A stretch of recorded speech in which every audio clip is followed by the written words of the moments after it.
Olá, turminha, mais uma aulinha aí no nosso livro interdisciplinar. Hoje nós iremos trabalhar o capítulo 5 e o tema do nosso capítulo é viver em grupo, tá? O que é viver em grupo? É viver no meio de outras pessoas, tá certo? Então, assim, o nosso primeiro grupo já é a nossa família. Então, a gente já nasce ali para conviver em grupo, tá? A nossa família e os outros grupos que nós pertencemos. Todos os outros grupos em que a gente faz parte, por exemplo, você vai à escola, lá é um grupo escolar. Você vai à igreja, lá também é um outro grupo. Se você faz parte de um coral aí na sua comunidade, é um outro grupo. Se você vai a um centro comunitário, é um outro grupo, tá? Então, temos vários grupos aí na qual fazemos parte, tá bom? Então, vamos aqui, iniciando o nosso capítulo que tem viver em grupo. Para iniciar, leia o poema abaixo e responda às questões. Qual o título do nosso texto? Temos aqui, O Menino Maluquinho. Vamos fazer essa leitura? E chorava escondido, se tinha tristezas, e ficava sozinho, brincando no quarto, semanas seguidas, fazendo batalhas, fazendo corridas, desenhando mapas de terras perdidas, inventando estrelas e foguetes espaciais. Qual o autor dessa história? Ziraldo, tá bom? Então, aqui um menino maluquinho, ele relata nesse texto o que ele fazia quando ele estava triste, tá? Então, vamos aqui para a nossa primeira questão. O que fazia o menino maluquinho quando ficava triste? Olha só, e chorava escondido se tinha tristezas, e ficava sozinho fazendo o quê? Brincando no quarto semanas seguidas. E olha quanta coisa ele fazia no quarto. Então, sugestão de resposta, chorava escondido e ficava sozinho brincando no quarto, tá? Vamos para a questão 2.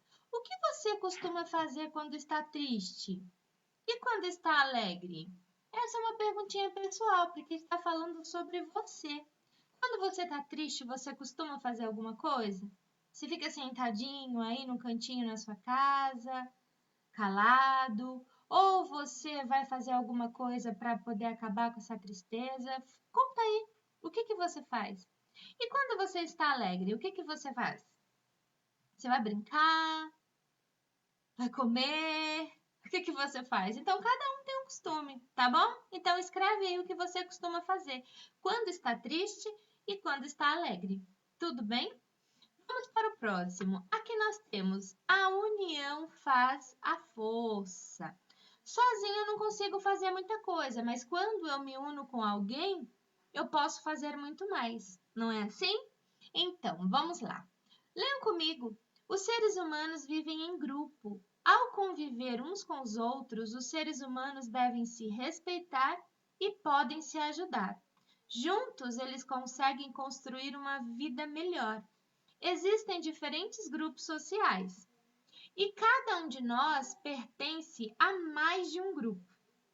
Aqui tem a questão 1. Vamos para a questão 1? Além da família, você convive com outros grupos sociais? Quais? Que você convive, eu sei, tá? Mas você precisa escrever aí quais grupos são esses, tá bom? Então, eu coloquei uma sugestão aqui, olha. Você vai à igreja, então você pertence ao grupo. Se você faz parte de um coral, é um outro grupo. Centro comunitário, que eu já conversei com vários de vocês e vocês costumam ir, tá? A escola é um outro grupo. Clube, tudo bem? Então, tem algumas sugestões aqui para vocês. Então, escreve aí. Vamos para a questão 2. Observe as fotografias e depois responda as questões. Então, vamos nessa primeira fotografia aqui. Grupo de pescadores recolhendo barco após pesca na praia do Xodó, no estado do Espírito Santo, em 2016. Tem uma pessoa só? Não, tem um grupo. Olha só, eles trabalham em grupo. E eles precisam mesmo, né, trabalhar em grupo, porque olha o peso desse barco. Foi necessário várias pessoas para trazer esse barco até aqui, não é? E aí tá dizendo, olha, grupo de pescadores recolhendo barco após a pesca na Praia do Xodó, no estado do Espírito Santo, em 2016, né? Vamos para a próxima imagem. Moradores de vilarejo reunidos em ritual de boas-vindas em Burundi, um país africano, em 2017. Tem uma pessoa só? Não, tem várias pessoas aqui. Olha, parece que eles estão dançando, né, nesse ritual. Agora, olha essa outra imagem. É o Sadhu em um templo no Nepal, em 2016. Os sadhus são monges do hinduísmo que vivem isolados da família em tempos religiosos, vivem isolados, sem moradia fixa ou bens materiais. Então, aqui ele está sozinho. Então, percebe que eu estou aqui retratando imagens, olha, onde o ambiente é diferente. Olha aqui, ele está aqui, parece, atrás de uma casa, né? Ou de um templo, não sei dizer. Aqui eles estão, olha, num quintal, parece ter casas também. E aqui eles estão, olha, próximos, olha, do mar, né? Numa área aqui do litoral, olha, mar, praia, tá vendo?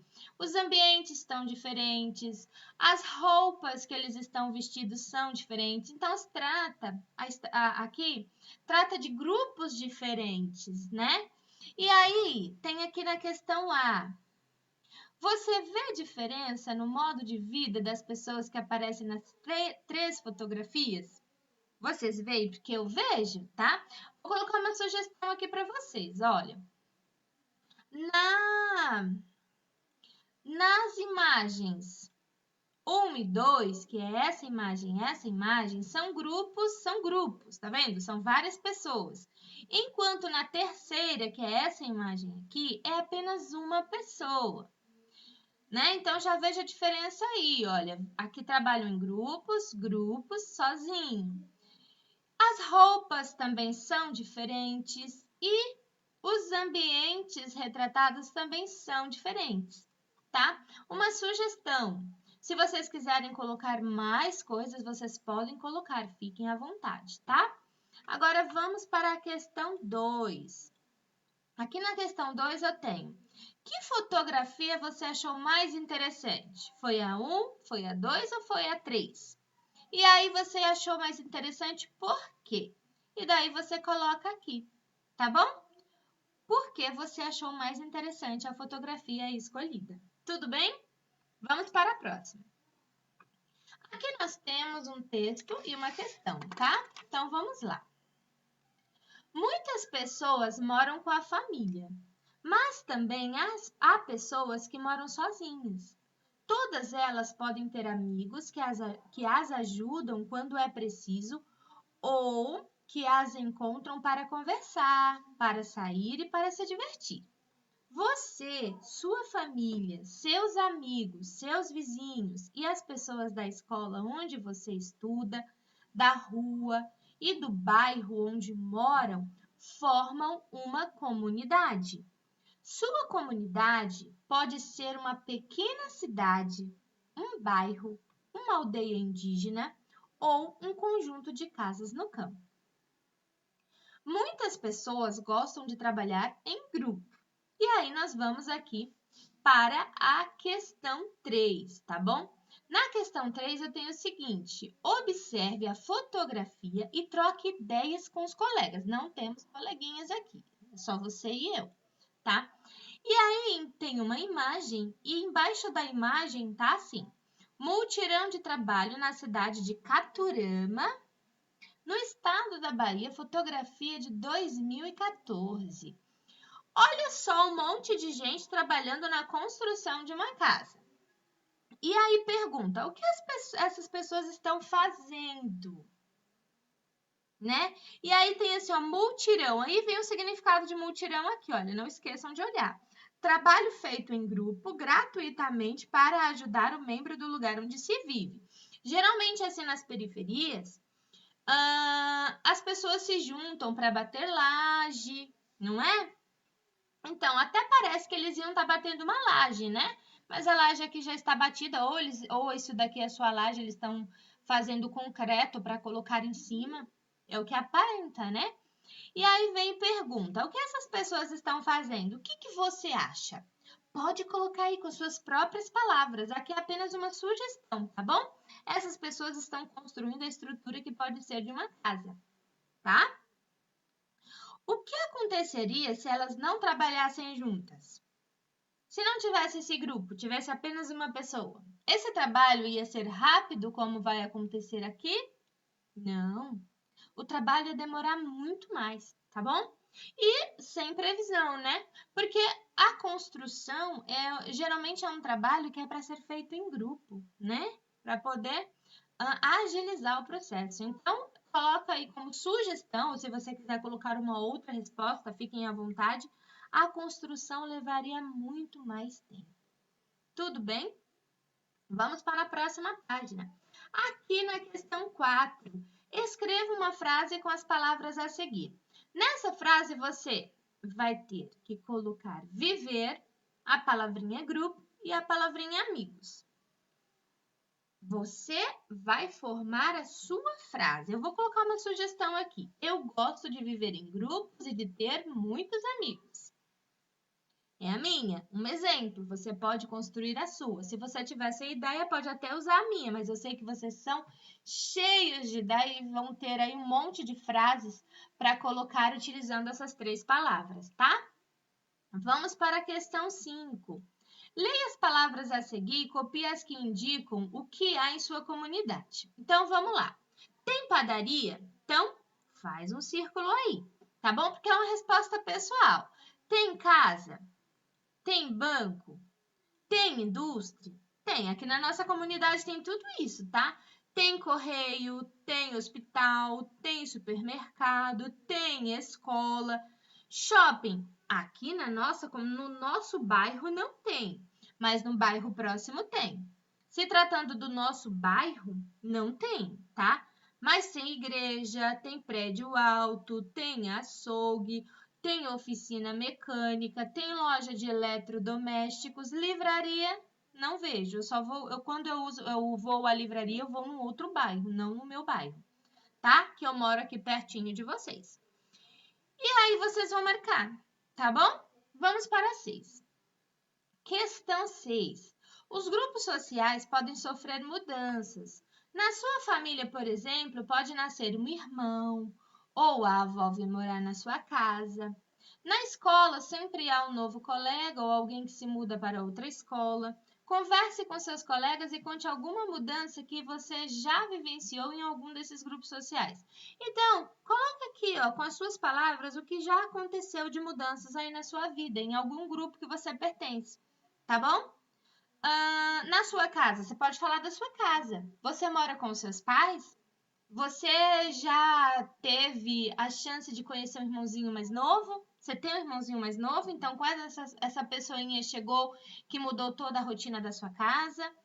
Ou se alguém da sua casa deixou de morar com vocês e foi morar numa outra casa, e daí teve uma grande mudança e você sentiu com essa mudança? O que você pode colocar? Então, essa é a resposta pessoal. Pede para sua mãe te ajudar, ou seu pai, seu irmão, tudo bem? Vamos para a próxima atividade, né? As diferentes comunidades. As pessoas têm origens, costumes e vivências diferentes. Esses aspectos são importantes para reconhecermos a identidade de um grupo social ou de um povo. Pessoas podem viver em uma mesma cidade e conservar seus costumes antigos, né? Mas também adquirir novos costumes. Essas pessoas, embora diferentes entre si, devem procurar ter uma boa convivência. Então, eu posso ter o meu grupo, né, social e ter que mudar para uma outra cidade por algum motivo. Por exemplo, os pais de vocês, eles nasceram aqui em São Paulo? Ou eles nasceram num outro estado e vieram para cá, vieram para trabalhar? Ou os seus avós não foram seus pais, foram seus avós? Vieram de um outro estado e aí teve que se adaptar aqui a um novo grupo, mas eles não deixaram de ter os costumes lá do grupo antigo, não é assim? Não é verdade? Só que mesmo eu participando de um grupo diferente, me inserindo num grupo diferente, o que não pode faltar é o respeito.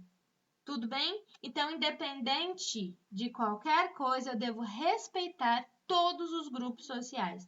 tá bom? E eu exijo também que todos os outros respeitem o meu grupo, tá? Porque a comunidade, ela vive assim em prol do respeito, tá certo?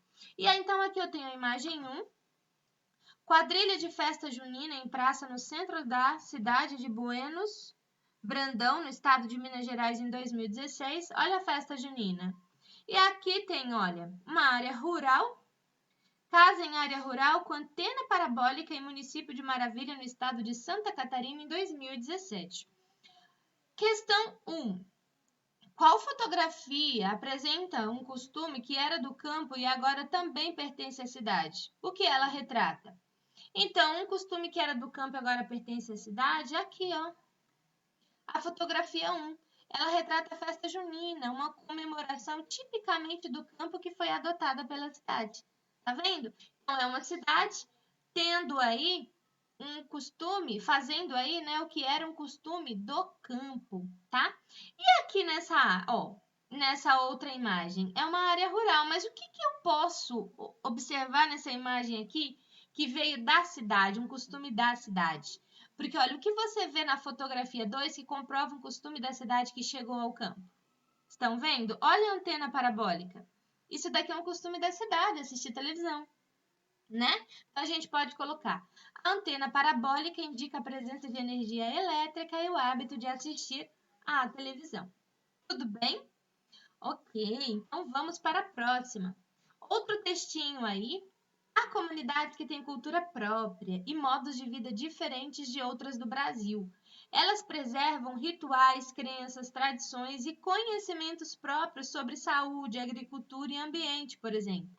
Essas comunidades são chamadas de populações tradicionais e vivem em território do qual retiram os recursos naturais para sua sobrevivência. Então, essas populações tradicionais são aquelas populações que elas retiram os recursos naturais para sua sobrevivência. Então, eu tenho aqui duas imagens, por exemplo, olha, dos pescadores e aqui dos seringueiros. Então, eles trabalham para ter o seu próprio sustento aqui dentro da comunidade, tá? Atualmente, essas comunidades correm o risco de desaparecer. Elas sabem que devem preservar sua cultura e seu modo de viver e lutam para ter o controle do território que ocupam e exploram. Observe as fotografias de algumas dessas populações. Caiçaras em Paraty, no estado do Rio de Janeiro, em 2016. Os caiçaras vivem no litoral brasileiro e costumam cultivar alimentos, pescar, fazer artesanato e extrair recursos de origem vegetal. Então, eles plantam o seu próprio alimento, né? Pescam o seu alimento. Então, retiram da natureza tudo que eles vão utilizar para a sua sobrevivência, tá? Comunidade Maguari, no município de Belterra, no estado do Pará, em 2014. Os seringueiros vivem da extração do látex das seringueiras. Durante a época mais chuvosa do ano, também trabalham como coletores de castanha. Então, vamos aqui para a nossa questão 3. O que são populações tradicionais? Citem exemplos. Então, foi o que eu falei aqui para vocês. São populações que ocupam parte do seu território e dele extraem recursos da natureza para sobreviver. Os exemplos aí são os pescadores e os seringueiros, tá bom? Questão 4. Você e sua família pertencem ou conhecem alguém que pertence a alguma população tradicional? Então, vocês pertencem ou conhecem alguém? Se sim, coloca aqui, tá bom? Aqui tem a pesquisa, nós não iremos fazer. Próxima parte. Nós temos aqui memória da comunidade. Vamos fazer a leitura do texto? Há comunidades que mantêm suas memórias, costumes, tradições, entre outras formas, pelas manifestações culturais realizadas há gerações. A festa de São Benedito, que acontece todo ano em Cuiabá, capital do estado do Mato Grosso, é um exemplo. Essa cidade foi fundada em 1719 e desde então recebeu pessoas de diversas partes do Brasil e do mundo. Olha a festa. Festa São Benedito é a festa preferida. Vamos ler sobre ela? A festa de São Benedito é a mais longa do estado. Dura em média 30 dias. Nossa! Começa na primeira semana de junho com a peregrinação da bandeira nas comunidades vizinhas, jantares e reuniões em residências tradicionais e termina no segundo domingo de julho. Oficialmente, a festa de São Benedito surgiu em 1897. Na época, somente as famílias mais abastadas participavam desse grupo, pois eram elas que mantinham a igreja e a festa. Mas foram os escravos que primeiro homenagearam o santo com festas e oferendas. Desde 1721, os negros tinham São Benedito como símbolo de luta e fé. Então, a festa, que é a imagem da festa de São Benedito, que é a festa preferida, o diário, o jornal que publicou essa imagem foi o Diário de Cuiabá, isso daqui no ano de 2017, tá? Junho de 2017. Aqui eu tenho um alimento. Que alimento é esse? Que comida é essa? Aí tá falando aqui, ó. A paçoca de pilão é um prato típico cuiabano que leva farinha de mandioca e carne seca, que é uma comida típica aí dessa festa que eles comemoram, tá? E aí vem a questão 1. Existe no município em que você mora alguma festa tradicional? Então, gente, geralmente o que eu vejo aqui no nosso bairro, muito, é aquela festa que comemora com o santo, né? O São João. E quem faz essa festa? A Igreja Católica, não é? Então, você conhece? Então, assim, olha, existe no município que você mora alguma festa tradicional? Tem a quermesse. Então, vocês podem colocar aqui, olha. Pode colocar uma outra, se vocês souberem. A que eu lembro agora é a quermesse, né? E depois vem, você e sua família costumam frequentar essas festas? Se sim, você coloca sim, tá? Se não, não. Há pratos típicos como o da festa de São Benedito e Cuiabá? Na quermesse, sim. São alimentos que vão milho, amendoim, não é? E aí pode colocar outros. Aquela bebida que eu esqueci, quentão, não é? Feito de gengibre. E outras que vocês souberem colocar. Questão 3. Procure saber quais são os grupos sociais que organizam festas no município que você mora. Se tratando da quermesse, é a Igreja Católica. Tudo bem? Vamos para a próxima questão.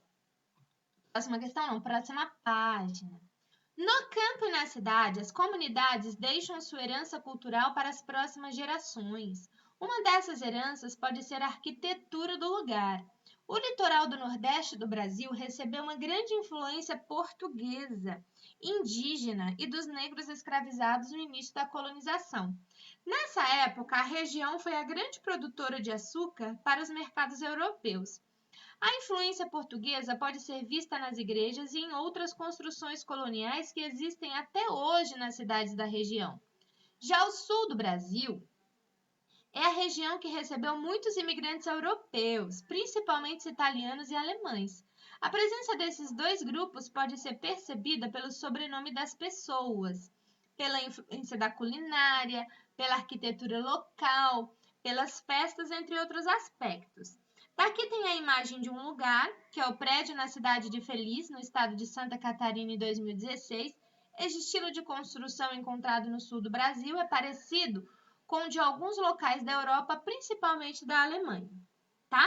Então, é um lugar que foi feito já há bastante tempo, né? Que foi tombado, ou seja, agora é um patrimônio histórico, tá bom? Vamos para a próxima imagem. Movimentação durante a festa tradicional de descendentes de alemães nas ruas de Blumenau, no estado de Santa Catarina, em 2015. Questão 4. Com a ajuda do professor, converse com os colegas, não tem colega, sobre a sua comunidade. Ela recebeu algum grupo social que deixou marcas na sua arquitetura? Então, eu trouxe um exemplo aqui para vocês da igreja, né, São João, mas ela não fica no Itaim Paulista, mas ela fica em São Miguel, né, no bairro de São Miguel Paulista, que pertence à nossa comunidade, falando de cidade, que é São Paulo, tá bom? E aí eu coloquei uma informação sobre a igreja. A igreja São Miguel foi construída por volta de 1550, com uma pequena capela que foi substituída em 1622, conforme indicada nas inscrições da verga da porta principal. Tal obra jesuíta foi reformada a mando do Frei Mariano da Conceição Veloso. É um templo católico mais antigo da cidade de São Paulo e integra um conjunto de monumentos coloniais. tá bom? É uma construção que deixou marcas aí na nossa comunidade e de grande valia, tá certo? Então, a nossa atividade, ela termina por aqui. Espero que tenham entendido. Até a próxima. Tchau!